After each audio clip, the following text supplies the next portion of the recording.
Basta, tawagan mo ko kapag nagising na si Mr. Antonio ha? Paalala ni Ana sa kasamahan sa trabaho bago ibinaba ang tawag. Pagod na siya at wala nang ibang gustong gawin ng katawan niya kung hindi ang magpahinga. Halos isang araw na rin siyang nasa duty bilang nurse, kaya naman masaya siyang makauwi na. Sa labas pa lang ng apartment ay gusto niya nang mag-collapse, kaya naman hindi na siya naglinis pa ng katawan at dumiretso na sa kwarto. Ngunit nang buksan niya ang pinto, ay tila huminto ang mundo niya. Napatigil siya at napatitig sa kama. Nandoon ang asawa niya habang nasa ibabaw naman ang kanyang nakababatang kapatid na si Alexa. Kitang-kita niya na may ginagawang milagro ang dalawa. Tila huminto ang mundo niya. Naistatwa siya sa pagkakatayo. Nabitawan niya din ang bag na dala, dahilan para mahulog yun at gumawa ng ingay. Doon lang siya tila napansin ng kapatid at asawa. Lumingon ang mga ito sa kanya. Kita niya sa mukha ng asawa ang inis. Hindi ito nagulat, hindi ito nagtago at hindi nagtakip man lang. Para bang wala siyang ginagawang mali. Para bang normal lang para sa lahat ang ginagawa nila. Anong? Halos pabulong lang ang lumabas sa bibig niya. Hindi niya alam kung sino ba ang mahihiya, siya ba o ang dalawa. Nagsimula na siyang manginig sa hindi malaman na dahilan. Bakit? Pero hindi pa siya tapos magsalita. Si Alexa na ang unang nagtaas ng kilay. Tila ito pa ang may karapatang magreklamo. Pwede ba? Umalis ka muna. Hindi mo ba nakikita na we are enjoying our moment? Bigla ka nalang sumusulpot ng walang pasabi. Napaawang ang bibig ni Ana. Hindi siya makapaniwala sa narinig. Pero hindi siya umalis, ni hindi siya gumalaw. Para siyang nawalan bigla ng pakiramdam sa buong katawan. Tumingin siya sa asawa niya, naghihintay ng kahit na anong paliwanag. Ngunit sa halip na pagsisisi, galit at inis ang nakita niya sa mga mata nito. Ano ba naman yun, Ana? Malamig at walang emosyon ang boses ni Manuel. Hindi ka ba marunong kumatok? At saka, anong ginagawa mo dito? Hindi ba dapat may trabaho ka? Umalis ito sa kama at tila ba walang pakialam na naglakad papunta sa cabinet nila para kumuha ng damit. Nawala na tuloy ako ng gana. Inis na ani nito. Parang binuhusan siya ng kumukulong langis. Anong ginagawa niya roon? Talaga bang tinatanong ng lalaki kung anong ginagawa niya sa bahay nila? Ito ang bahay na pinaghirapan niyang bayaran buwan-buwan.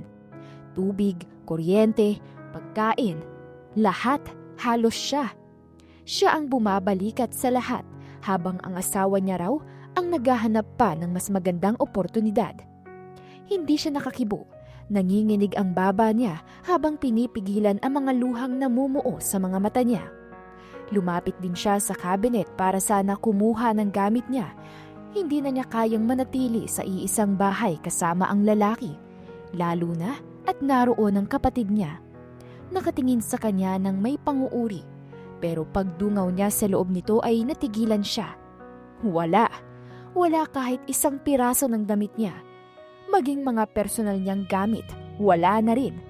Parang hindi siya kailanman tumira doon. Napalingon siya sa asawa. Punong-puno ng pagtataka ang mukha niya. Nasaan ang mga gamit ko? Naguguluhan niyang tanong sa lalaki. Narinig niya ang pagtawa ni Alexa. Hindi mahina, hindi pilit. Halatang nanguuyam ang boses nito. Baka gusto mong silipin sa labas. Muli ay napaawang ang bibig niya bago siya halos lakad-takbo na lumabas. Nanginginig pa rin ang kalamnan niya at sa hindi malamang dahilan ay sobrang bilis ng tibok ng puso niya. Pagdating sa may pintuan, doon niya nakita ang lahat. Nakatiwangwang sa gilid ng kalsada ang mga kahon, mga damit niya, mga books, certificates, pati ang mga lumang picture frame nakalampaso sa sahig. At sa ibabaw ng isa sa kahon, basag ang maliit na picture frame nila noong kasal nila ni Manuel. Hindi niya alam kung bakit ba hindi niya yun napansin kanina. Pero ayos lang, hindi rin naman niya napansin na niloloko na pala siya ng lalaki. Matagal na. Nalaglag ang luha niya nang hindi niya namamalayan. Nanginginig ang mga kamay niya habang iniisa-isa ang mga gamit. Ngunit hindi pa doon nagtatapos. Napansin niya ang piggy bank niya. Yung ilang taong pinag-ipunan niya ng barya at extra bills, ngayon ay basag na. Wala nang laman. Nilimas hanggang huling sentimo. Napakagatlabi siya at hindi makapaniwala. Agad niyang kinuha ang phone niya at binuksan ang banking app. Nagdadasal na sana'y hindi totoo ang iniisip niya. Nanginginig pa niyang hinintay ang loading screen. Wala. Zero. Hindi lang ang joint account nila, pati personal savings niya. Wala nang natira kahit 5. Para siyang nawala ng hininga. Parang biglang umikot ang mundo niya. Hindi lang pala siya niloko. Ninakawan pa siya ng taong pinakasalan niya. Kaya pala pilit ng pilit ang pagkuha ng asawa nito ng mga impormasyon sa kanya, katulad ng PIN at kung ano-ano pa. Ang dahilan ng lalaki ay para hindi niya ito makalimutan dahil makakalimutin daw siya sa mga bagay-bagay gaya ng password at passcode. Bagay na sinamantala naman ng mga traidor. Napansin niyang nakatayo ang kapatid niya sa may pintuan, nakasuot na ito ngayon ng damit at sa halip na mahiya ay nagtaas pa ito sa kanya ng kilay. Kung akala mo may babalikan ka pa rito, wala na. Kaya kung may awa ka pa sa sarili mo, umalis ka na. Napangisi pa ito bago siya tiningnan. Hindi na siya nakapagpigil pa. Nilapitan niya ang kapatid. Patuloy ang panginginig ng dibdib niya sa galit at pagkadismaya. Kailan niyo pa pinaplano to? Mariing tanong niya, sinusubukang huwag magwala. Of all people, ikaw pa talaga, Alexa? Pero imbis na makinig ay ngumiti pa ang kapatid niya ng may pangaasar, saka bumulong sa kanya. Di ka naman kasi niya mahal, ginagamit ka lang naman niya. Kahit umiyak ka sa harapan niya, hindi na siya babalik sa'yo.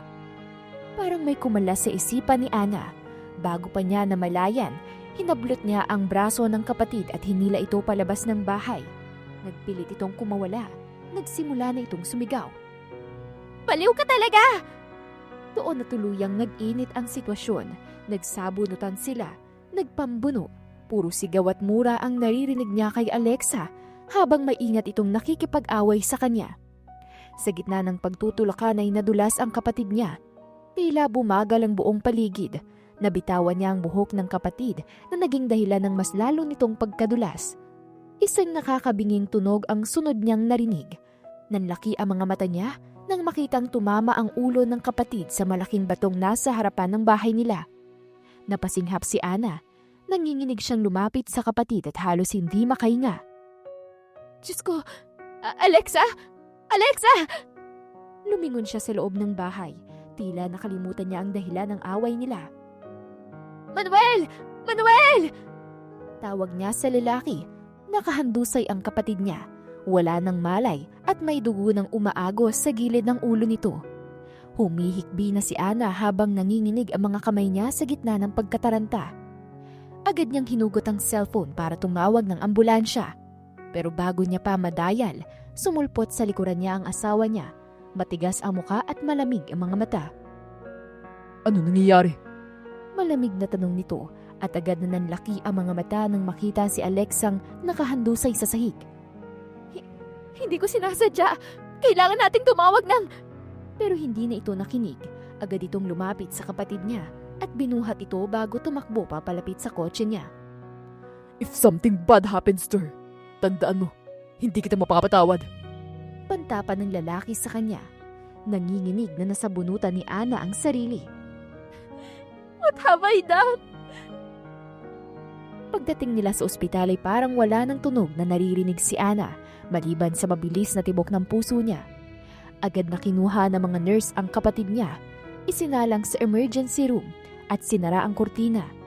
Naiwan siyang nakatayo, nanginginig, halos hindi makagalaw habang pinupunasan niya ang dugo sa kanyang mga palad. Gusto niyang sumunod pero mahigpit ang hawak ng asawa niya sa braso niya, hindi para damayan siya, kundi para pigilan siya. Huwag kang hahakbang, kahit 1 pulgada. Mariin itong sabi. Ramdam niya ang galit sa boses nito, pero hindi na yon ang mahalaga sa kanya, kundi ang kaligtasan ni Alexa. Naroon din ang mga kasamahan niya sa trabaho na nagulat kung bakit ang nurse na kakauwi lang galing trabaho ay naroon ulit para isugod ang kapatid. Makalipas ang ilang minuto ay lumapit na sa kanya ang kasamahan niya sa trabaho. Ipinaliwanag nito na hindi naman ganoon kagrabe ang impact sa ulo ni Alexa, kaya huwag na siyang mag-alala. Ngunit mukhang hindi kumbinsido si Manuel sa narinig. Masama pa rin ang tingin nito sa kanya na para bang nakalimutan na nito ang ginawa. Kasalanan mo to! Gigil na bintang niya sa lalaki. Kung hindi dahil sa'yo, hindi magkakaganito ang kapatid ko. Ako bang tumulak sa kanya, Ana? Hindi ba ikaw? It was an accident! Sigaw niya rito. Napatingin tuloy ang mga kasamahan niya sa kanila. Isa sa kanila ang sumenyas na tumahimik muna sila. Nagdesisyon na siyang lumabas muna. Gusto niyang magpahangin. Pumunta siya sa isang cafe na katapat lang ng ospital para sana bumili ng maiinom. Pero pagpasok pa lang niya, ay agad na siyang napahinto nang mabangga siya ng isang lalaki. Oh my gosh! I'm sorry! Agad niyang nilingon ang lalaki para humingi ng tawad nang mapatigil siya bigla. Ralph? Ana? Maging ang lalaki ay napatigil nang makita siya. Oh God! It's been like 5 years. Hindi makapaniwalang tanong nito. I heard, nurse ka na daw. Nagpilit siya ng ngiti. Heto, ayos lang. Ano nga palang ginagawa mo dito? Napakamot ito ng batok. May check-up kasi ako sa doktor. Nandito lang ako para bumili ng pagkain. Doon na niya naalala ang dahilan kung bakit siya naroroon. Kaya naman upang makapag-usap pa ng matagal, ay niyaya niyang samahan siya nitong bumili ng kape. Si Ralph ang isa sa malalapit niyang kaibigan noong college at talaga namang super close niya, kaya naman masaya siyang makita ulit ito. Ipinakita pa sa kanya ng lalaki ang bahay nito na nabili nito gamit ang kita nito sa multiple investment ng lalaki. So you're a businessman now? Nakangisi niyang tanong dito. Yeah. Nakangising anito sa kanya. Bilib ka ba? Oo naman. Anya bago tumawa ng mahina, pero agad din siyang napatigil nang mapatingin sa parking lot ng ospital. Naroon na ang sasakyan ng mga magulang nila. Bakit hindi niya napansin ang pagdating ng mga ito? Ralph, sandali lang ah. Paalam niya sa lalaki bago naglakad palabas ng cafe. Narinig pa niya ang pagtawag ng lalaki sa pangalan niya, pero hindi na siya lumingon. Lakad-takbo ang ginawa niya para lang makapasok ng ospital. Naabutan niya si Manuel na may kausap sa labas ng ICU. Tumatawa pa ang lalaki. Yeah, that's the plan. Mabuti na nga lang at paborito ng mga magulang niya si Alexa. Madali namin mapapalaya sa bahay ni si Ana. Mahina itong umubo. Kailangan lang ni Alexa na galingan ng pag-arte niya. Naistatwa si Ana sa narinig. Hindi siya makapaniwala sa sinabi ng lalaki. At nagawa pa talaga ng lalaking magplano sa kabila ng nangyayari. Mabilis siyang lumapit dito at inagaw ang cellphone na hawak nito. Gulat naman na napalingon sa kanya si Manuel. Marahas niyang itinapon ang cellphone nito dahilan para mabasag yun. Pero hindi pa siya tapos. Agad niyang sinampal ang lalaki dahilan para mapabaling ito sa gilid.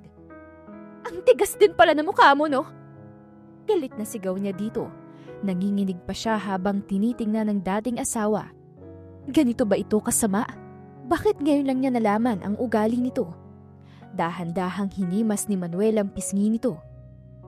What? Talagang pinaplano mo pa ang lahat? Muli sana niyang sasampalin ito nang may humawak sa kamay niya. Nang tingnan niya yun ay agad na nanlaki ang mga mata niya. Ang mami niya. Anong ginagawa mo rito? Malamig ang boses na tanong ng mami niya. Mabilis siyang ngumiti.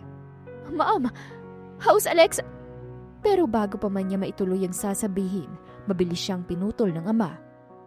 Wala na tayong dapat pag-usapan. Wala kang lugar dito. Ho? Anong klase kang kapatid? Bakit kailangan mong pagbintangan si Alexa? Tila maiiyak na tanong ng mami niya. Anong sinasabi ninyo? Aksidente po ang nangyari. Agad siyang tinulak ng mami niya. Tumahimik ka. Alam na namin ang totoo. You cheated on Manuel. At nang kampihan siya ni Alexa, nagalit ka sa kapatid mo. Sigaw nito. Hindi kita pinalaking ganyan, Annalisa. Napaawang ang bibig ni Ana bago dahan-dahan siyang napatingin kay Manuel. Nakangisi ito sa kanya. At siya pa ang ginawang sinungaling ng lalaki. Nagkakamali kayo, ma'am. Halos nagmamakaawa na sabi ni Ana. Sila ang may relasyon ni Alexa. Tignan mo to. Singit ng ama niya na puno ng panlalamig. Kahit dito pa, sisirain mo pa rin ang kapatid mo. Yan ba ang tinuro namin sa'yo? Nakita namin ang bank accounts nyo. Limas na. Saan mo din nalang pera? Mariin na tanong ng mami niya. Natigilan siya. Pera? Mom! Huwag ka na magsinungaling. Putol ng ama niya. Halata ang galit sa boses nito. Dumating ang kapatid mo para makipag-usap sa asawa mo tungkol sa pagtataksil mo. Nakita mo sila, kaya nagselos ka. Sinugod mo siya at nauwi sa gulo. Ikaw ang may kasalanan. Parang may kumalmot sa sikmura niya. Hindi ganoon ang nangyari. Ma! Pa! Hindi ganoon na nangyari. Nahuli ko sila at umalis ka na. At huwag ka na magpapakita pa sa amin, Annalisa. Sigaw ng ina niya na hindi na nakapagpigil. Kung hindi mo pa kain kontrolin ng sarili mo, lumayo ka muna sa amin. Bago mo tuluyang sirain kami.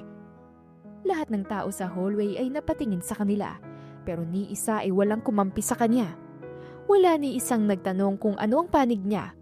Lahat ay nanatiling tahimik at yun ang mas masakit. Para bang lahat ay kumbinsido na siya ang kontrabida. This is all your fault! Sigaw niya sa dating asawa bago ito lapitan at muling sampalin. Annalisa! Mabilis siyang hinawakan ng mami niya.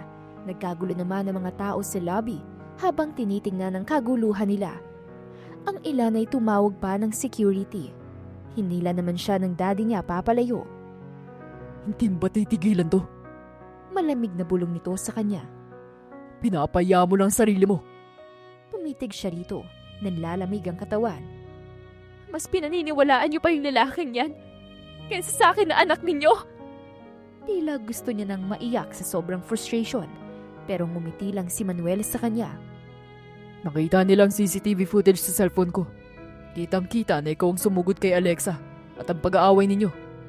At doon siya tuluyang nayanig. Kung titingnan nga naman mula sa CCTV, ay siya ang magiging masama. Sa mata ng lahat, ay siya ang cheater. Umalis ka na. Hindi ka na namin kailangan dito. Mariing sabi ng ama habang mariing itinuturo ang labas. Tuluyan ang napaatras si Ana. Nangingilid ang mga luhas sa mga mata niya at doon niya rin naramdaman ang paghawak ng isa sa mga guard ng ospital. Inaaya siya nitong maglakad na palabas. Hindi na siya tumutol. Nagpahila siya rito palabas. At habang naglalakad siya, saka lang niya naramdaman ang kilabot na mas malalim kesa sa kahit anong sakit na nararamdaman niya. Kung kayang pagtakpan ng asawa niya ang lahat ng walang kahirap-hirap, ano pa kaya ang kayang itago nito? Pagdating niya sa labas ng ospital ay doon lang tumulo ang mga luha niya. Nanginginig niyang kinuha ang phone para tumawag sa bangko nang sunod-sunod na mensahe ang nareceive niya. Mas lalo siyang nabahala nang mabasa niya ang mga mensaheng ipinadala ng ibang kamag-anak nila sa group chat. Pare-pareho ang tono, pare-pareho ang paninisi. Mukhang alam na rin ng mga ito ang lahat. Ayon sa pinsan niya, ay sadyang itinulak niya ang kapatid nang magtangka itong sabihin sa mga magulang niya ang panlalalaki niya. Dahil lang sa kaunting CCTV footage, ay iba't ibang kwento na tungkol sa kanya ang nababasa niya. Nanginginig ang kamay niya habang hawak ang sariling telepono. Wala ni isang nagtanong kung ano ang totoo. Gusto niyang dumepensa. Gusto niyang makipagtalo. Gusto niyang isigaw na hindi iyon ang nangyari. Pero ano ang ebidensya niya? Wala. Wala siyang recording. Wala siyang saksi. Kaya tumahimik na lang siya. Ana. Halos mapatalon siya nang may marinig siyang boses sa likod niya. Doon lang niya naalala si Rath.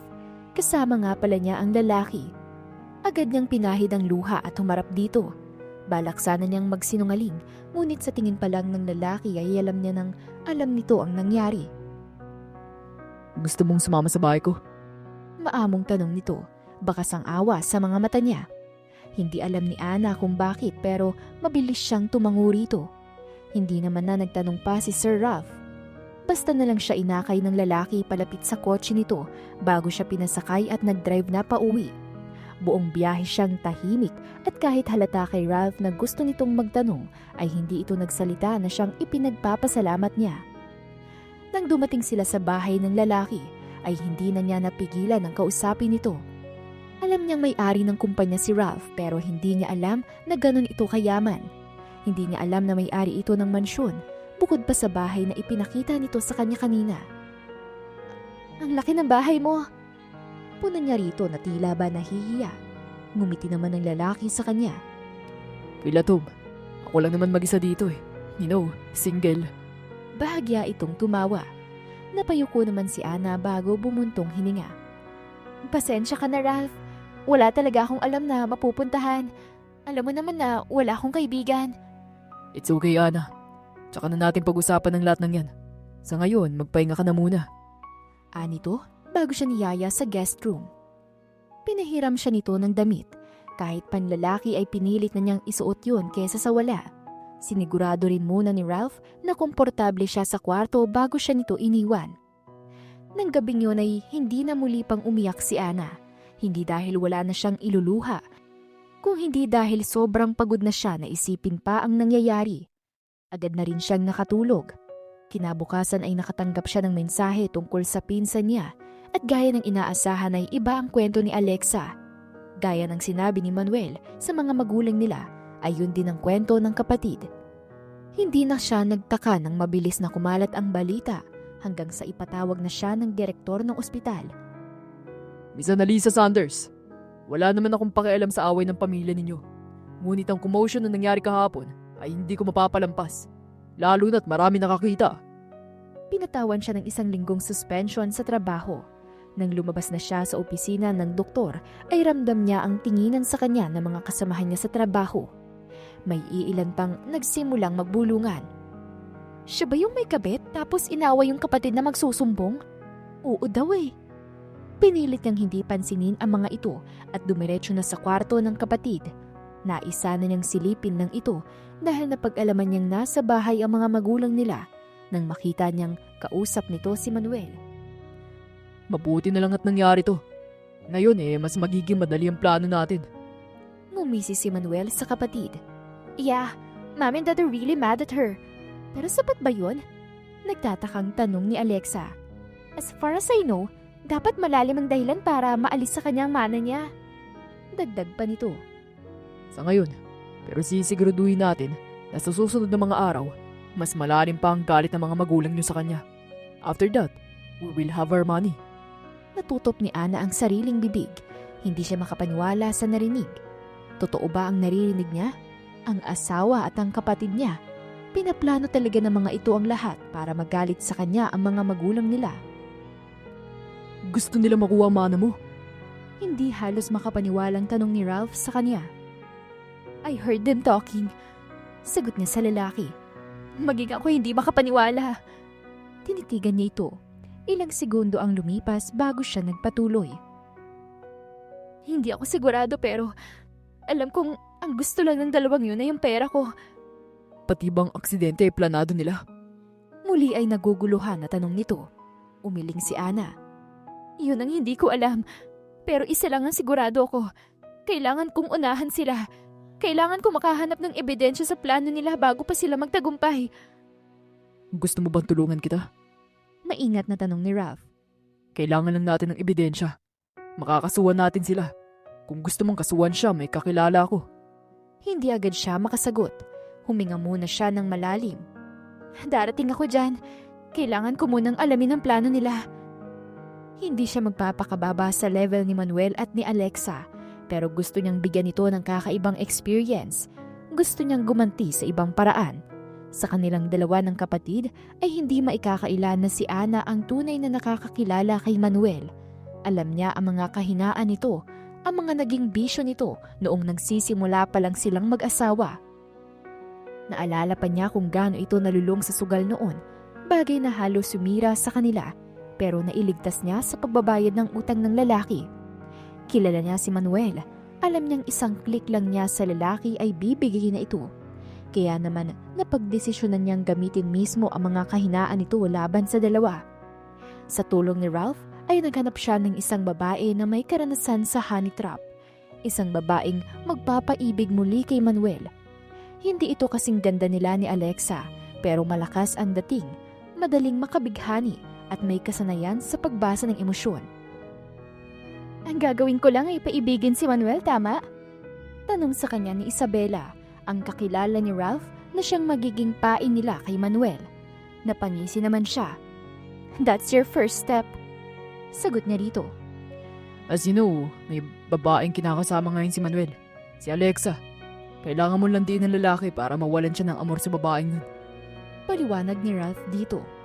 After that, we need you to find out their plan about Anna.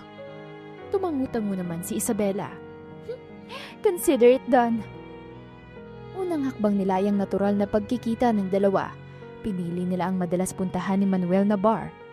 Nasaktuhan na hindi nito kasama si Alexa at tanging ilang mga kaibigan lang. Mula sa private room na inuupahan ni Ralph para sa kanya, ay kitang-kita ni Ana kung paano kunwari ay nagpakilala si Isabela sa lalaki. At gaya ng nasa isip niya, ay mabilis na tinanggap ni Manuel ang pakikipagkaibigan nito. Napangisi siya habang pinapanood ang dalawa. Checkmate. Noong sumunod na araw ay muli nilang pinilit na magkita ang dalawa. Nagpanggap si Isabela na bago lang sa gym kung saan nag-workout si Manuel. Sa parking lot pa lang ay agad nang napansin ng lalaki ang babae. Isabela, right? Halata ang gulat at saya sa mukha nito. Sinadya pa nitong ipakita ang gym bag nito. Dito ka nag-gym? Masayang tanong ito. Isabel, that's my name. Nakangiting sagot dito ni Isabela. Bago lang ako dito actually. Ikaw? Nagpanggap itong tila interesadong malaman kung doon nga ba nag-gym ang lalaki kahit alam naman na nito. Napangisi si Manuel.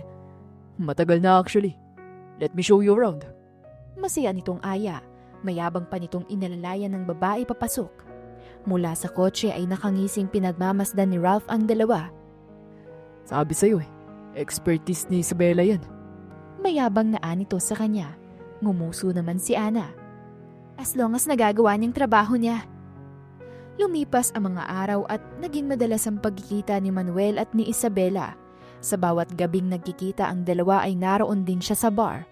Nasa private room at tinatanaw ang dalawa. Pinapanood kung paano unti-unting landiin ni Isabela ang lalaki. Hanggang sa ayain na nga ni Isabela si Manuel na muling magsugal.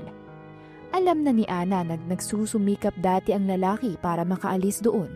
Ngunit sa tulong ni Isabela ay unti-unti nila itong ibabalik sa bisyo. Mukha pa ngang naengganyo itong magpasikat sa babae.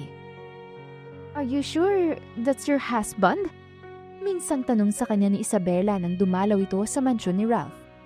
Easy target. Konting landi lang, bumibigay na. Ang tanga-tanga. I bet after a month or two, hawak ko na siya sa leeg. Anito nang nakangiti. Mula sa panakanakang pagsusugal hanggang sa halos araw-araw na. Madalas ay sinasama ni Isabela si Manuel sa kung saan-saan at syempre ay naroon siya para manood.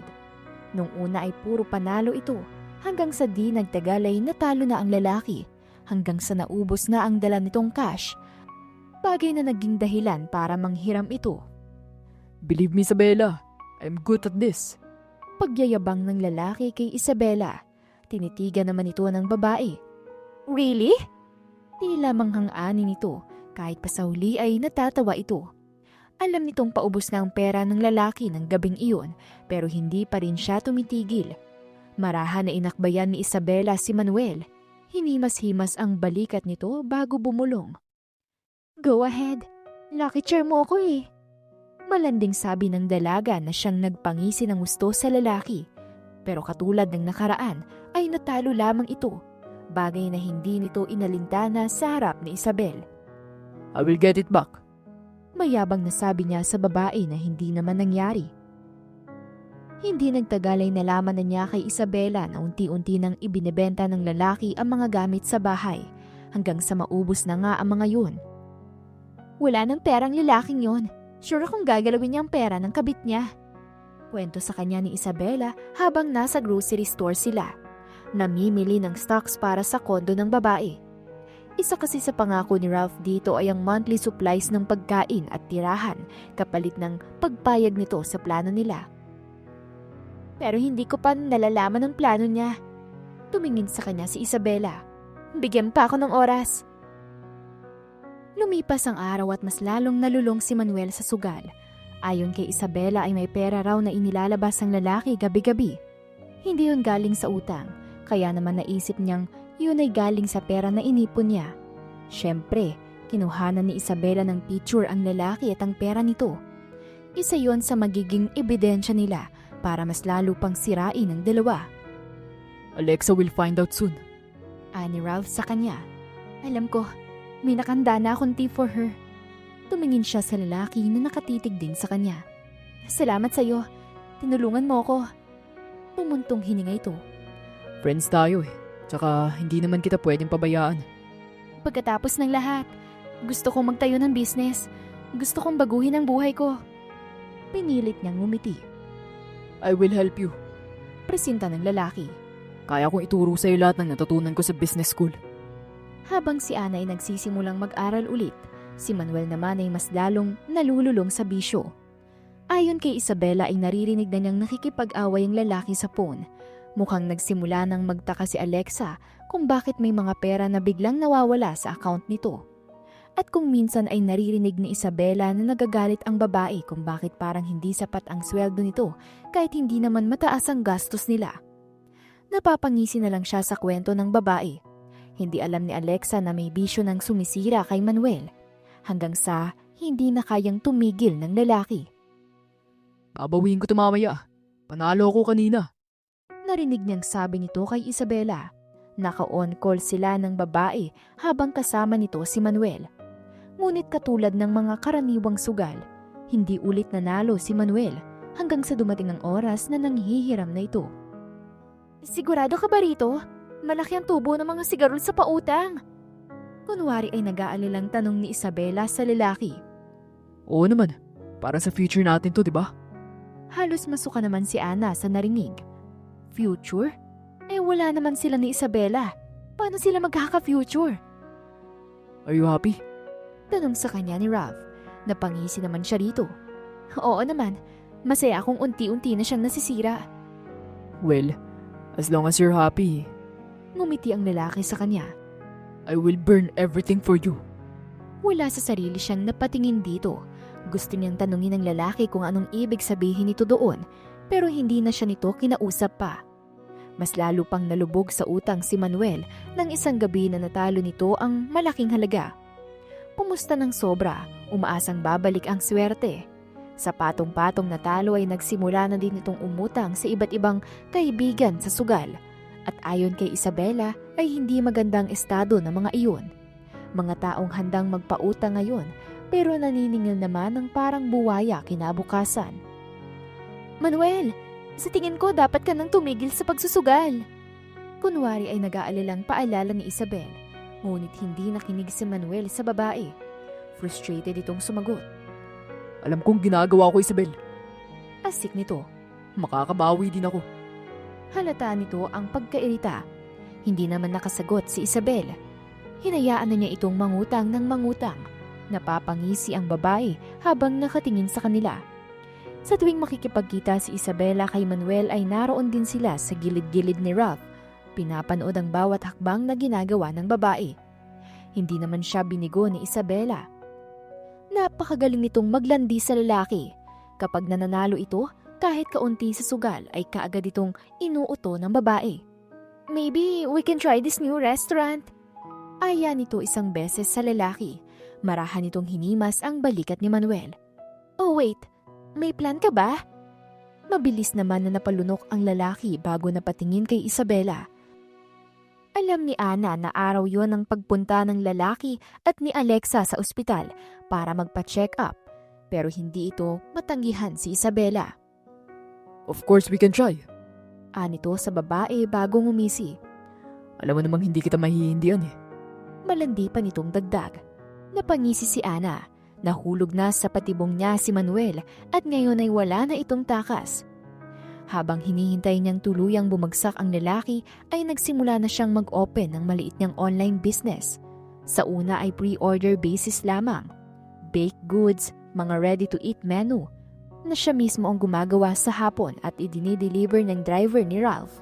At syempre, alam niyang makakarating yon sa kapatid niya.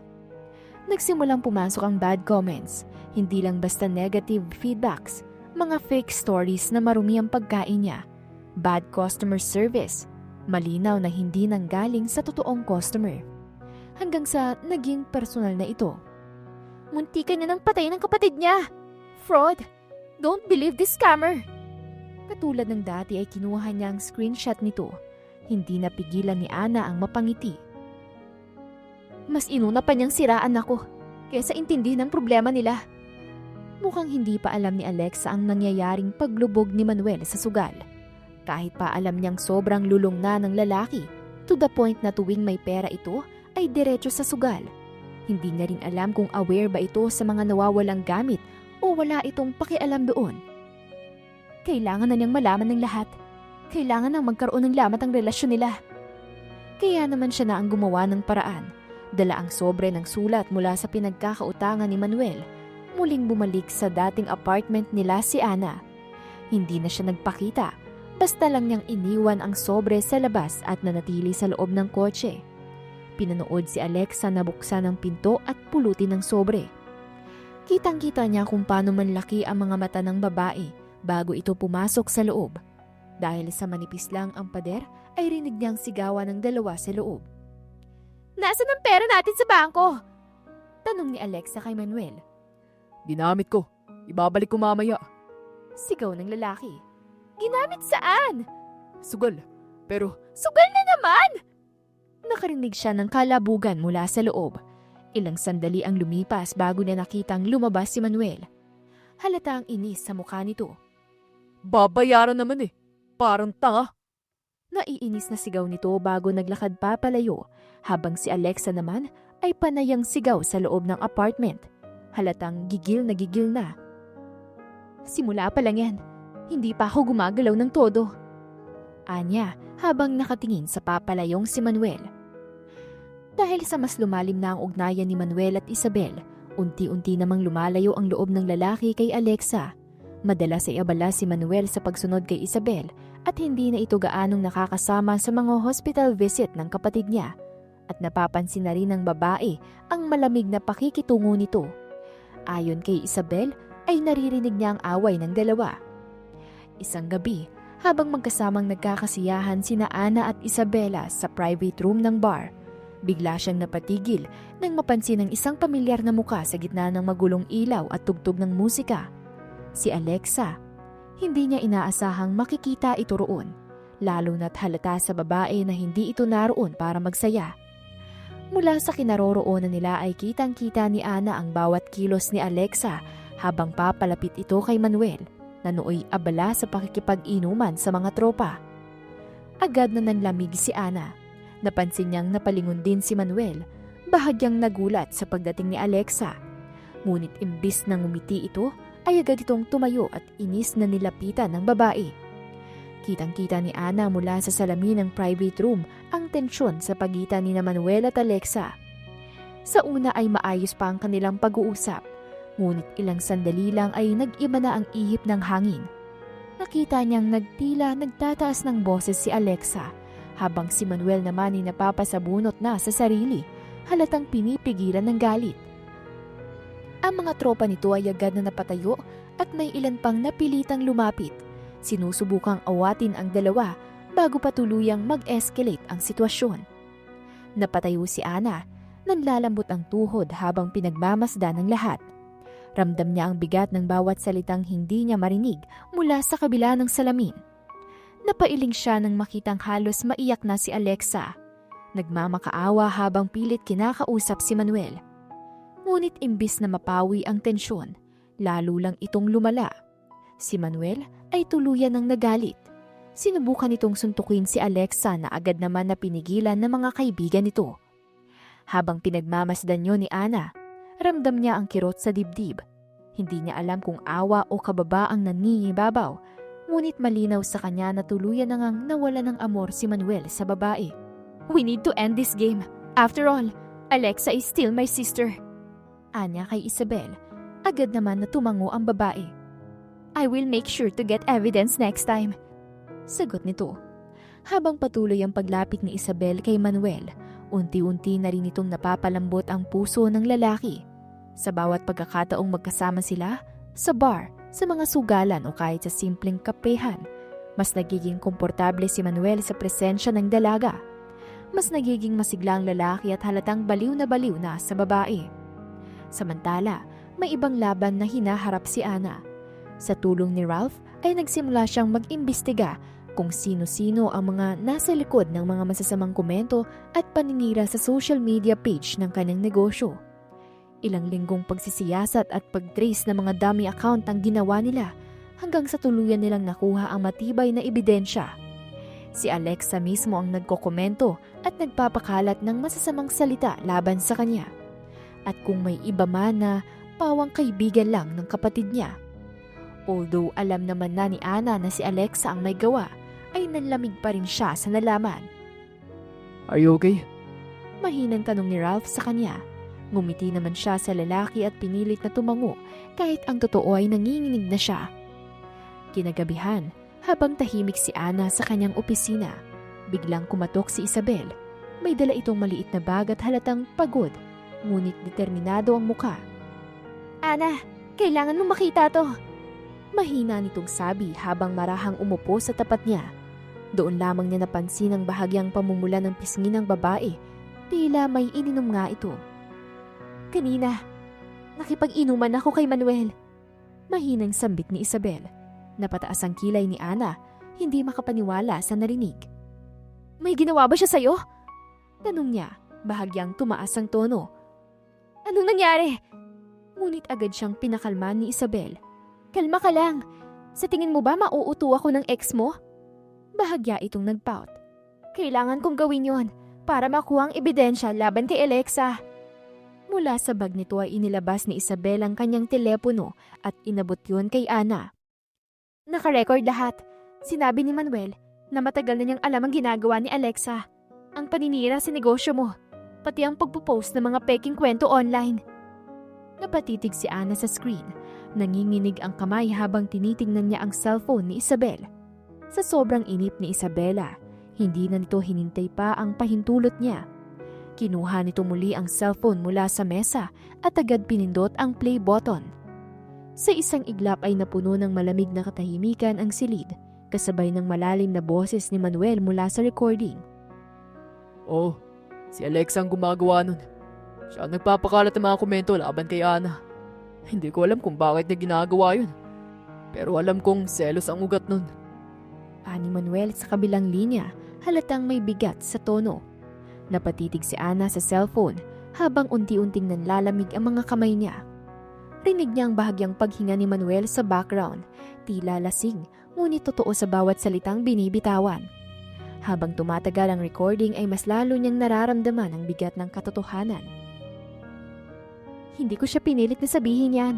Siguro dahil sa kalasingan niya kaya niya nasabi. Pero may iba pa. Muling nagpindot si Isabel sa phone. Tila may alinlangan sa mga mata, ngunit desidido pa rin. Ilang segundo lang matapos nitong pindutin ang play button ay muli niyang narinig ang boses ni Manuel. Mas mabagal, halatang lasing pa rin, ngunit malinaw ang bawat salita. Matagal na kaming may relasyon ni Alexa. 2 taon na. Bulong nito sa recording, kasunod ang mahabang hininga. Ang totoo, matagal na naming plano ni Alexa to. Ang gusto naming mangyari, mawalan ng mana si Ana. Kapag nagawa namin yun, makukuha ni Alexa lahat ng parte ng negosyo. Tapos, kami na lang. Parang biglang nagdilim ang paligid ni Ana. Sa bawat salitang naririnig niya, para bang unti-unting nadudurog ang puso niya. Hindi lang dahil sa pagtataksil, kundi sa kasakiman ng mga taong pinagkatiwalaan niya ng buong buhay. Napayuko siya, mahigpit na hawak ang cellphone na para bang yun na lamang ang natitirang sandigan niya. Nanginginig ang mga kamay, ngunit sa halip na luha, isang mapait na ngiti ang gumuhit sa kanyang labi. Sapat na to. Mahina ngunit mariin niyang sabi. Ito na ang katapusan nila. Hindi na nagpatumpik-tumpik pa si Ana gamit ang nakuha niyang ebidensya, screenshots ng pamba-blacklist ng mga comments ng kapatid, IP tracking ng fake accounts, pati ang testimonya mula sa HR niya. Dumiretso siya sa abogado niya. Harassment, defamation. Malinaw na sinabi ng abogado matapos makita ang mga dokumento. Yan ang pwede mong ikaso sa kanya. Hindi na niya pwedeng itanggi ang mga yan dahil may mga damages. At ang intensyon, malinaw na sirain ang kabuhayan mo.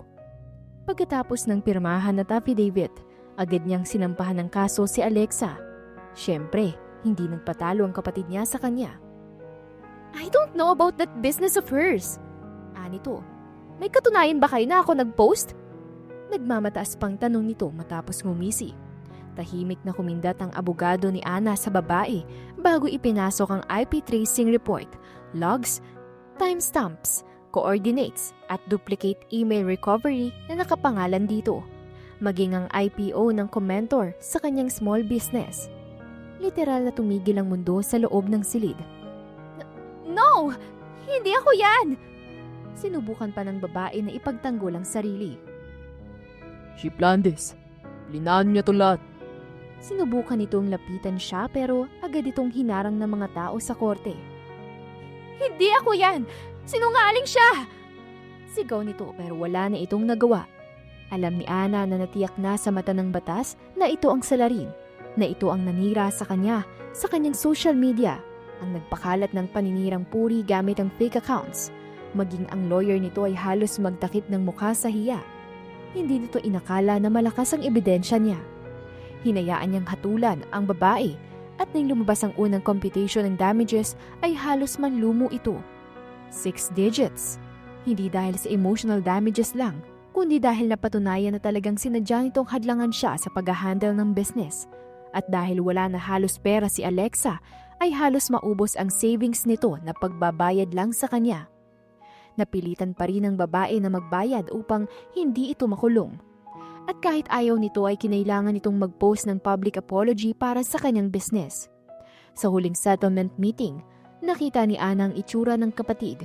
Hindi na arogante ang dating nito, hindi na matapang, hindi na nakangisi na parang siya ang nakakalamang. Nanginginig lang ito habang lumalagda sa papel na hindi nito kayang takbuhan pa. Dahil sa naging pangyayari ay unti-unting lumago ang negosyo ni Ana. Ang ilan sa mga umattend ng hearing ang naging customer niya. Mas dumami din ang mga nakakakilala sa kanya, lalo na ang mga dating kaibigan ni Alexa na siyang galit na ngayon sa babae. Dahil sa pagkatalo ng kaso at sa paglabas ng settlement documents, hindi lamang ang pangalan ng babae ang kumalat, kundi pati ang buong kwento sa likod nito. Hindi nagtagal ay naungkat ng mga tao kung bakit sinisiraan ni Alexa si Ana. Dahil siya ang kabit ng asawa nito. Mas lalo lang nasira ang imahe ng kapatid niya at sa huli ay tuluyan na itong natanggal sa trabaho. Iba't ibang komento din ang narinig nila. Kaya pala ganyan ang ugali eh. Siya pa lang ng agaw ng asawa. Kabit na nga, maninira pa. Ang kapal. Sa ugali na nga lang babawi, hindi pa nagawa. Karma yan. Nagsimulang maglabasan ng screenshots noon pang mga taon na tila hinala ng ilang kakilala nila. Mga post na may patamaan na noon para kay Alexa na kinukutuban na sila na may ginagawang mali ang babae. Hindi lang pala si Manuel ang inagaw nito, marami pa. Ang iba ay boyfriend ng kaibigan o katrabaho niya. Sa mga update na nalalaman ni Ana ay may mga dating kapitbahay ang nagkukwento ng tungkol sa babae. Dati na yang ganyan. Noon pa yan, may dinadalaw kapag wala ang asawa. Siya yung nakikita naming may kasabay na lalaki sa labas nung gabi. Gustuhin man niyang maawa sa kapatid ay alam niyang kailangan din itong harapin ang ginawa nito sa kanya. At syempre, alam din ni Ana na hindi basta-basta magpapatalo ang kapatid niya. Kaya naman, kinabukasan ay agad siyang pumunta sa bahay ng mga magulang nila. Ngunit pagpasok pa lamang niya sa sala, naroon na si Alexa, nakaupo sa sofa, naiiyak kunwari habang pilit na nilalaso ng isip ng kanilang mga magulang. Mom! Dad! Gusto niya akong palabasing masama. Naiinggit lang siya dahil ako ang mas mahal ninyo. Drama ni Alexa. Hawak-hawak pa ang kamay ng ina na tila ba martir na biktima. Alam niyo kung paano siya nag-cheat kay Manuel. Hindi na nagpauto si Ana. Pabagsak niyang binuksan ang pinto at pumasok. Dahilan para mapatingin sa kanya ang kapatid at mga magulang. Hi everyone! Bati niya sa mga ito na nakangisi bago inilapag ang cellphone sa mesa. Anong ginagawa mo rito? Halata sa boses ni Alexa ang pagkainis. Akmang lalapitan na siya nito at sasabunutan nang itaas niya ang phone niya at may ipakitang litrato dito. What's that? Halatang naguguluhan na tanong ng daddy niya. Agad niyang iniabot dito ang phone at isa-isa namang nakita ng mga magulang niya ang mga litrato. Si Alexa, nakayakap kay Manuel, nagahalikan, magka-holding hands sa madilim na parking lot sa isang motel. Halatang hindi yon simpleng pagkakaibigan. Natigil ang pag-iyak-iyak ni Alexa. Ano to? Nabibiglang tanong ng ina. Alexa, may relasyon kayo ng Kuya Manuel mo? Naguguluhang tanong ng ina. At nahuli ko sila. Yun ang totoong dahilan ng aksidente. Hindi ako nagloko. Dagdag pa niya. Agad naman na napatayo si Alexa. Kita niya ang takot sa mga mata nito. Fake yan! Mabilis na tanggi ni Alexa pero nanginginig na ang boses nito. She's trying to screw me over again! Pilit nitong inaagaw ang phone sa mga magulang nila pero hindi na nakinig ang mga magulang nila dito. Hindi pa tapos doon si Ana. Nakangisi niyang pinindutang voice recording. Sariling boses ni Manuel ang maririnig kung saan inamin ng binata ang plano nilang pagkuha sa mana niya. Maririnig din doon ang voice recording ni Alexa, ang detalyadong plano ng babae. Tumahimik ang buong bahay. Kita sa mukha ng mga magulang ang mabigat na pagsisisi. Dahan-dahang tiningnan ng mga ito ng masama ang kapatid niya. Ano pang sasabihin mo ngayon? Malamig na tanong ng daddy nila dito. Hindi na nakasagot si Alexa. Doon na siya tuluyang nabuking. That was... Bigla na lamang itong lumuhod. Daddy, I know galit kayo sa akin. But please give me a chance. Please, Dad. Pagmamakaawa nito. Ngunit hinila lamang ito ng kanilang ina. Ikaw ang kabit ni Manuel, pero pinalabas mo na ang ate mong masama. Halatang hindi ito makapaniwala. Totoo bang sinusubukan mong sirain ang business ng ate mo? Tumagungdong ang boses ng daddy nila. Ginawa mo ang lahat ng to para lang sa pesteng yaman na yan. At anong kasunod? Kami naman ang ipapahamak mo para sa pera? Ganyan ka na ba kadesperada? Dad! Lumayas ka sa pamamahay na to bago pa ako magsampa ng kaso sa'yo. Mariing sabi ng kanilang ama. Umiiyak na umalis si Alexa, pero bago pa ito makalabas ng bahay ay sumigaw ito sa kanya. Hindi ka pa rin babalikan ni Manuel dahil ako ang mahal niya! Ngunit tinawanan niya lamang ang babae. Sigurado ba siyang magkakagusto pa ang babae kay Manuel sa oras na malaman nito ang pagkakabaon ng lalaki sa utang? Kinahapunan, opisyal nang tinanggal ng mga magulang nila si Alexa sa will of testament ng mga ito. Pinalitan ng lahat ng papeles, hindi lamang ito nawala ng pera, nawalan siya ng pamilya, pangalan at respeto. Si Alexa naman ngayon ay nahihirapan maghanap ng trabaho. Hindi na ito makapag-apply ng bagong trabaho sa ibang kumpanya. Dahil may pangalan na siyang blacklist, lalo na sa mga kumpanya na alam ang ginawa niya. Pero hindi pa doon natapos si Ana. Naghintay siya. Tamang oras, tamang anggulo, tamang pagkakataon. This gonna be our last strike for them. Anya kay Isabela bago ito pumasok ng hotel kung saan sila magkikita ni Manuel. Nasa bukana pa lang ang dalawa ay kinuhanan niya na ito ng litrato. Matyaga siyang naghintay ng ilang minuto bago lumabas si Isabela sa hotel. Okay na, pinainom ko na ng sleeping pills yun. Bulagta na. Tumango naman siya sa babae bago bumaba ng kotse at sumama rito papasok ng motel. Hindi naman siya kinestyon ng guard nang pakitaan niya ito ng maraming pera. Nanahimik na ito nang mapagtanto kung gaano karaming buhay ang kayang baguhin ng perang binigay niya. Dumiretso sila sa kwarto. Doon niya nakita si Ralph na hinuhubaran na si Manuel. Inasikaso ko na ang mga CCTV. Walang ebidensya ang pagpasok mo. Nang matapos nitong hubaran ng pang-itaasang lalaki ay pinwesto nila iyon pahiga at kinumutan. Agad namang pumwesto si Isabela. Tumabi ito sa lalaki at nagpanggap din na natutulog. Make sure na makukunan mo ng mukha si Manuel at hindi si Isabela. Anya kay Ralph na tumayo naman. Tumango ang lalaki bago kumuha ng litrato at pagkatapos ay ipinakita yon sa kanya. Agad naman niyang sinipat-sipat ang mga iyon. Some people deserve what happened to them. Anya bago binulsa ang kamera. Let's go na! Tiningnan niya sa huling pagkakataon si Manuel. Napangiwi naman siya nang makita ang itsura nito. Paano siya nagkagusto sa ganito kapangit na lalaki? Nauna na siyang maglakad palabas sa mga ito. Iniwan nila ang natutulog na si Manuel. Sigurado ka bang maniniwala si Alexa sa mga ganyan? Nag-aalilang tanong ni Isabela sa kanya. Ngumisi naman si Ana. She's vulnerable right now. Kahit ano, paniniwalaan nun. Dumiretso sila sa mansyon at mabilis na pinrint ang mga pictures. Pagkatapos ay agad na ipinadala ni Ralph ang anonymous tip. Hindi sa publiko, kundi direkta kay Alexa. Isang maikling mensahe ang kalakip ng mga litrato. Walang pangalan, walang pagbabanta. Kung hindi mo alam, niloloko ka lang din niya. Madami na siyang pinagkakautangan.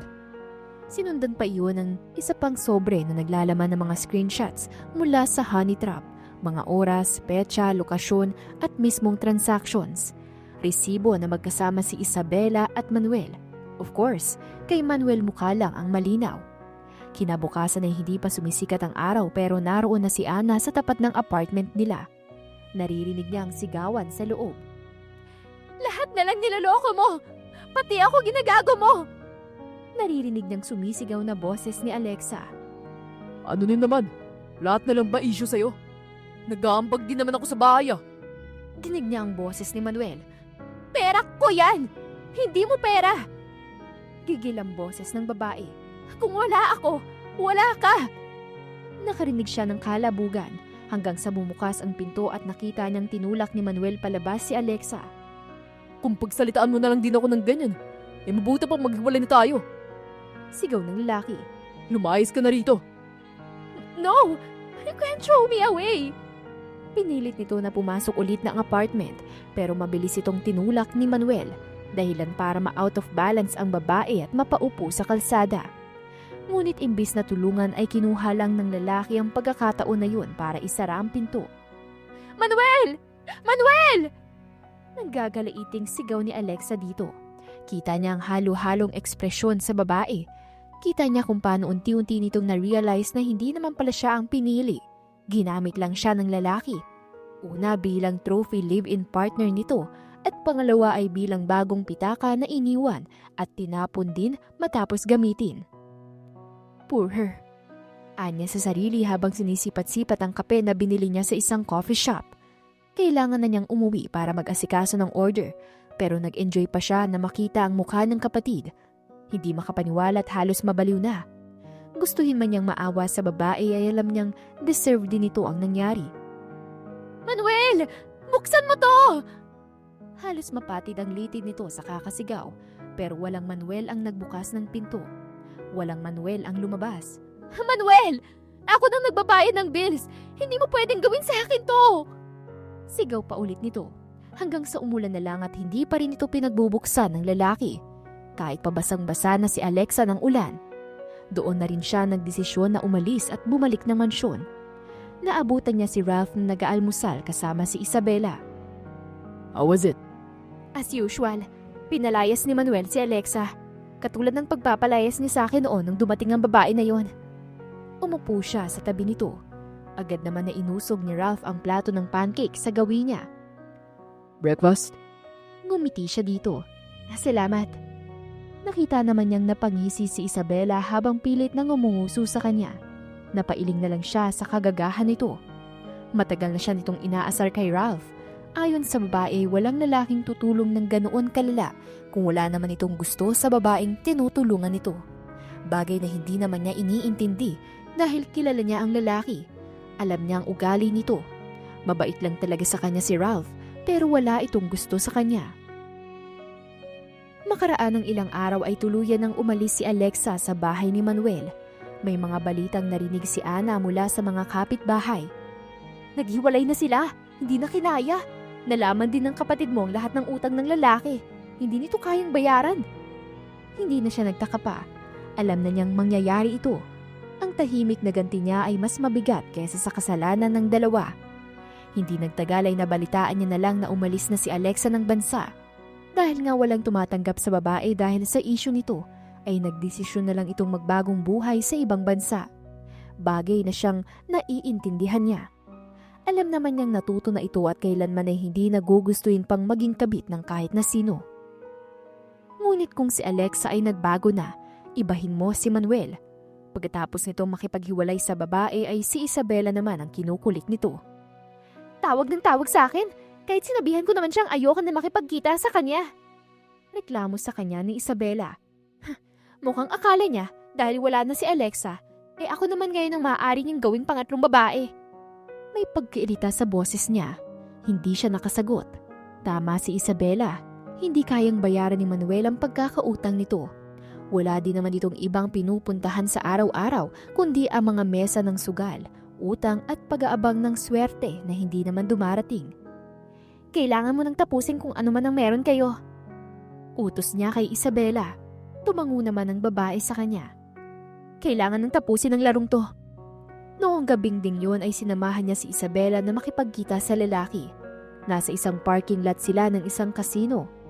Nanatili siya sa kotse habang ang babae ay bumaba para makipag-usap kay Manuel. Mula sa kinauupuan niya ay kitang-kita niya kung paano yakapin ni Manuel ang babae.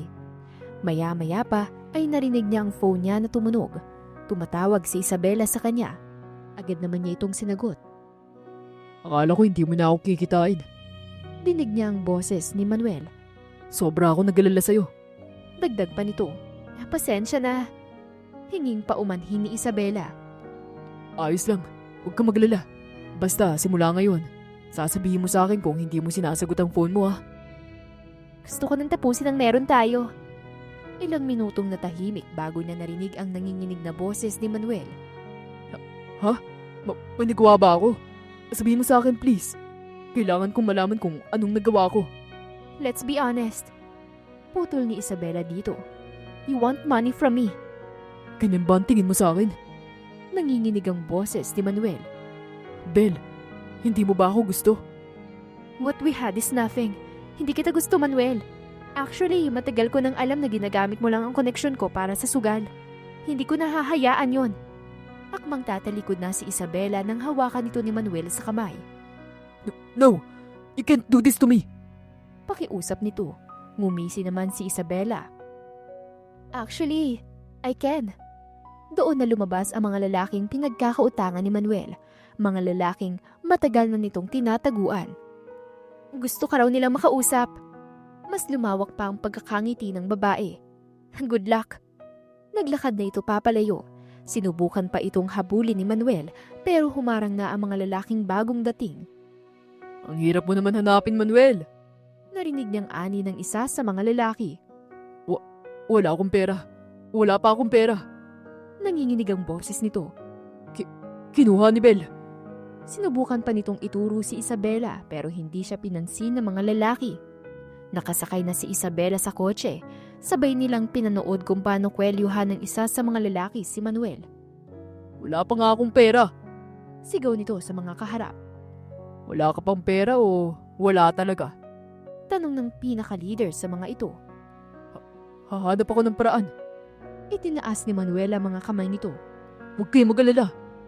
Ngunit hindi na nakinig ang mga lalaki sa kanya. Isa sa mga ito ang lumapit sa kanya at agad siyang sinikmuraan. Napaupo sa simentadong sahig ng parking lot si Manuel. Hahanap ako ng pera. Pangako nito pero isang sipa ang pinakawala ng pinuno. Tumama yun sa mukha ni Manuel dahilan para mapahiga ito. Ala sige, hawakan niyo to. Sigaw ng lalaki sa mga kasama nito. Agad namang kumilos ang mga lalaki. Itinayo ng mga ito si Manuel na noon ay dumudugo na ang bibig. Ako pang lolokohin mo. Tingin mo ba hindi kami nagpapa-background check? Wala kang pera. Sigaw ng pinuno bago muling sinuntok si Manuel sa tiyan nito.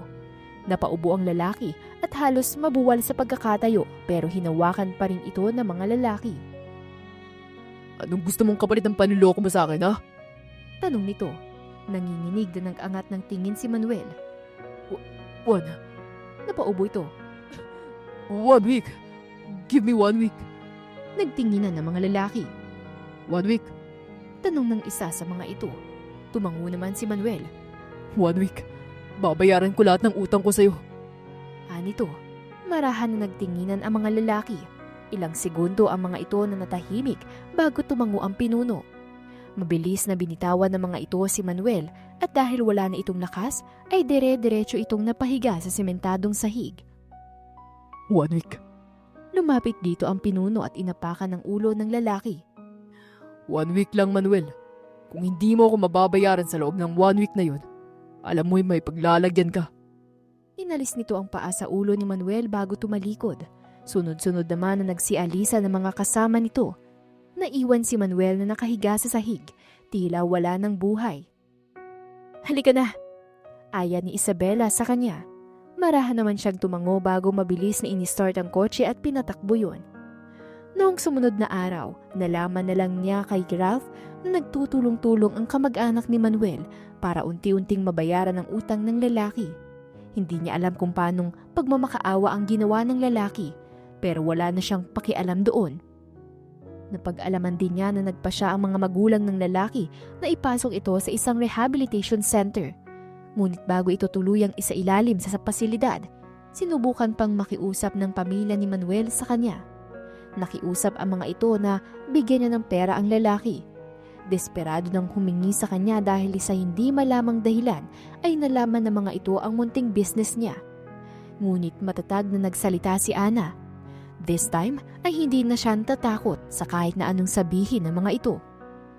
"Hindi ko utang yon. Hindi ko responsibilidad ang bisyo niya. Baka nakakalimutan niyo. Sinuportahan niyo siya sa relasyon niya kay Alexa. Hinayaan niyong lokohin ako ng lalaking yan." Hindi na nakasagot pa ang pamilya ni Manuel dahil deep inside ay alam ng mga ito ang ginawa nila sa kanya. Sa huli ay tinanggap ng mga ito ang desisyon niya. Simula nang i-rehab si Manuel ay nag-focus na lang si Ana sa business niya.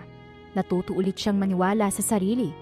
Kahit may iilan pang nagsasabi na patawarin na lang niya si Manuel, ay hindi siya nakinig sa mga ito. Hindi dahil puno pa rin siya ng galit, kundi dahil tapos na siya sa lalaki.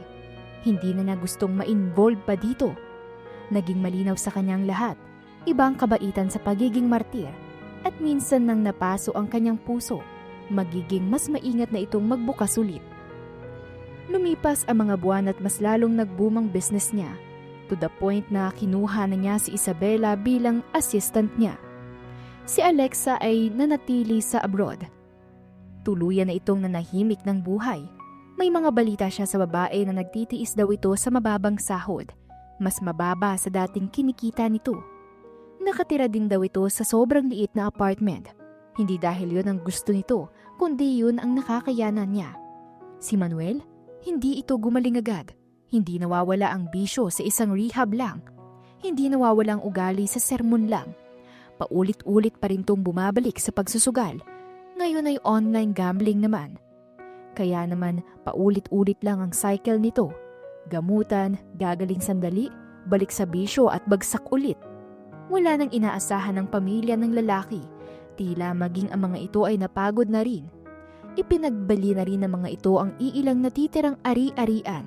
Nagsanla ng lupa at nang maubos yun, ay literal na nagtatago na lamang ang mga ito sa tuwing may sisingil sa kanila. Halos buwan-buwan ay lumilipat ang pamilya ng tirahan, hindi para magsimula muli, kundi para umiwas sa mga taong matagal na loko ni Manuel. Although hindi pa rin tuluyang nakaka-move on sa mga nangyayari si Ana, hindi niya hinayaang yun ang maging buong kwento niya. Nagpundar siya sa mga investment. Nag-ipon ng pera hanggang sa makabili na siya ng sarili niyang bahay. Lumipas pa ang 2 taon ay hindi lang siya naging matagumpay. Naging inspirasyon na rin siya sa mga tao. Inimbitahan siya sa seminars, nag-guest sa mga online talks at marami ang nagulat nang malaman na dati siyang babaeng halos walang mapuntahan dahil pinalaya siya ng asawa. At sa tuwing may nagtatanong sa kanya kung ano ang pinakamahirap niyang nagawa sa buhay niya, ay isa lang ang sagot ni Ana. Yung panahon na pinili kong maniwala sa sarili ko kahit walang naniniwala. At yun ang naging quote na paulit-ulit na binabalikan ng maraming tao sa social media. Isang gabi, matapos ang meeting niya na magbubukas ng expansion ng negosyo niya sa iba't ibang lugar sa bansa, niyaya siya ni Isabel na maghapunan para mag-celebrate. Hindi naman niya tinanggihan ito. Gusto rin naman niyang makasama ang mga kaibigan. After all, ang mga ito ang kasama niya noong walang-wala siya sa bawat planong pinag-uusapan nila hanggang madaling araw, sa paghihiganti man o sa business. Ngunit laking gulat niya nang si Ralph lang ang naabutan niya sa restaurant. Ayon sa lalaki ay sumamaraw ang pakiramdam ni Isabel, bagay na hindi niya pinaniniwalaan. Alam niyang pinlano ito ng babae. Habang kumakain sila ay napansin niyang kakaibang kaba sa mga mata ni Ralph. Hindi ito tulad ng dati. Palingalinga ito na tila babalisa. Okay ka lang ba? Naguguluhang tanong niya sa lalaki. Agad itong napaayos ng upo na tila ba nagulat sa biglang pagkausap niya. Ha? Balisa ka kasi. Puna niya dito. Hindi naman ito sumagot at buong dinner na nakafocus lang sa pagkain. Nang matapos at nagsimula na silang kumain ng dessert, ay doon ito nagsalita. Ana, Mahinahon na tawag nito. Sagot niya habang nakaharap sa ice cream na nilalantakan niya. Hindi niya namamalayang halos sa kanya na lang pala nakatingin ang binata. Napaayos tuloy siya ng upo. Ano yon? Tanong niya dito. matagal ko nang iniisip kung sasabihin ko. O hahayaan ko na lang hanggang sa mawala. Bumuga ito ng hangin. Pero narealize ko, hindi ko gusto mawala to. Hindi nagsalita si Ana. Hindi dahil hindi niya kaya, kundi dahil sa wakas ay narinig niya ang salitang hindi kailanman ito sinabi noon. Matagal na niyang na-realize na totoong sinabi ni Isabel. May gusto nga sa kanya si Ralph. Pero dahil wala naman halos sinasabi ang binata ay hindi niya kailanman binuksan ang usapan nila. Pero ngayon ay halos magtatatalon siya sa tuwa. Sa dami ng pinagdaanan nila ay halos hindi niya na maikakailang may gusto na rin siya sa lalaki. Gusto kitang ligawan. Pulalas nito, diretso pero marahan. Matagal na. Noon pa. Kaya lang, ayokong dumagdag sa sakit habang sariwa pa ang sugat sa mga nangyayari. Ayokong isipin mo na ginagamit kong kahinaan mo. Gusto kong hintayin ka, hindi pilitin. Nanatiling tahimik si Ana, hindi dahil nagulat siya, kundi dahil sa unang pagkakataon ay may seryosong naghihintay sa kanya. Isang taong hindi siya minamadali, hindi nagpapanggap at hindi siya inaabuso. Ralph, bulong niya, halos hindi buo ang boses. Naiintindihan ko kung hindi ka pa handa. Patuloy nito. Kung hindi pa ngayon, hihintayin ko pa rin. Hindi ako aalis. Hindi ko kailangan ng sagot ngayon. Maaari mong pag-isipan hanggat kailan mo gusto. At doon niya naramdaman, kakaiba si Ralph kay Manuel, hindi dahil mahal siya nito, kundi dahil iginagalang nito ang desisyon niya. Alam niyang kung gugustuhin man niyang makipagrelasyon sa lalaki ay magiging masaya siya. Ralph was not a replacement. He was a choice she could finally make para sa sarili niya. Pag-uwi niya ng gabing yun, hindi siya umiyak sa sakit, kundi sa ginhawa. Isinara niya ang pinto ng bahay niya na ngayon ay siya mismo ang nagpagawa, nagpundar at nagpatayo mula sa isang babaeng dating itinapon palabas ng tahanan niya. At naisip niya, sa wakas ay wala nang humahabol sa kanya, hindi utang, hindi kasalanan at hindi alaala. Bago siya matulog ay tumingin siya sa sarili niyang salamin. Hindi na siya ang babaeng umiiyak sa sahig habang nakahawak sa gamit na inagaw sa kanya. Hindi na siya ang babaeng pinapalayas. Hindi na siya ang babaeng walang boses. Siya na ang babaeng pinipili. At sa wakas ay siya ang magpapasya kung sino ang papayagan niyang manatili sa buhay niya. Hindi pa man niya ibinibigay ang oo niya kay Ralph ay malinaw na sa kanya ang nararamdaman niya para dito. At sa puso niya, sa unang pagkakataon matapos ang lahat, ay hindi natakot ang nararamdaman niya, kundi posibilidad na this time ay may isang taong handang ipaglaban siya. Sagutin mo na kasi! Naiinis na sigaw sa kanya ni Isabel nang sabihin niya rito ang nangyari. Huwag muna, gusto ko pa magpakipot. Biro niya dito na naging dahilan naman ng babae para sumimangot. Hoy, hala siya, malay mo maagaw pa sa'yo si Ralph. Swerte mo na kaya sa lalaking yan. Bilisan mo hanggat hindi pa nauuntog yung ulo niya. Biro dito pabalik. Sira ka talaga. Sigaw niya sa babae. Hindi si Ralph ang lalaking madaling maagaw. Yun ang nasisiguro niya. Bagay na siyang naging dahilan kung bakit kampante siya ngayon. Dahil alam niyang this time, wala ng other woman. Siya na lang talaga ang nasa buhay ni Ralph at wala ng iba. Maagaw. Pwede naman nilang subukan. Biro pa ng lalaki nang marinig ang huling tura ng babae ukol dito. Oh, ayan na palang Prince Charming mo eh. Biro pa ni Isabel kay Ana. Hay nako, pinapatagal niyo pa ang pagliligawan. Di na uso yan ngayon no? Madalas nga kasal na agad eh. Manahimik ka nga dyan. Sabay ngiti ni Ana at ginusuan na niya ito na umalis para mabigyan sila ng time nilang dalawa. Oo na, aalis na. Pero gusto ko ng update mamaya ha? Tawa pa ni Isabel habang papalayong kumakaway. Pagkaalis ni Isabel ay unting-unting nanahimik ang paligid. Ang ihip ng hangin lang ang naririnig at ang titig ni Ralph na para bang may gustong sabihin. Happy? Tunong niya habang hinahawi ang buhok ni Ana. Ngumiti ito. Saan? Dito. Sagot ni Ralph sabay turo sa puso niya. Masaya na ba ang puso mo? Hindi kaagad nakasagot si Ana. Tiningnan lang niya ito at doon nagsalita ang mga mata niya. Oo, masaya ako. Nandyan ka na eh. Yumakap si Ralph kay Ana ng mahigpit habang hinahagod ang likod nito. Bumubulong pa ito habang nakayakap. Dinner tonight? Tanong ni Ralph. Gusto kong ako muna magluto para sa'yo. Ikaw naman ang pagsisilbihan ko. Sure. Tugon ni Ana na may halong lambing. Pero siguraduhin mo masarap ah. Baka ma-turn off ako. Challenge accepted. Sabay kindat ni Ralph na humarap sa kanya. Lumipas ang mga buwan, mas nakilala nilang isa't isa. Ang mga ugali, takot, pangarap at simpleng kaligayahan. Hindi nila kailangang pilitin ang mga bagay-bagay. Natural ang lahat. Parang 2 piraso ng buhay na matagal nang hinahanap ang bawat isa. At sa wakas ay nagtagpo na.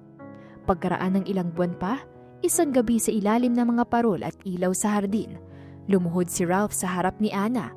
Naiiyak siya, hindi dahil sa sorpresa kundi dahil sa katiyakang sa wakas, ito na ang tamang pagkakataon at ang tamang tao.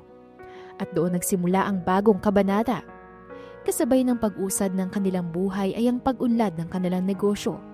Sa tulong ni Ralph ay natuto si Ana humawak ng sariling kumpanya.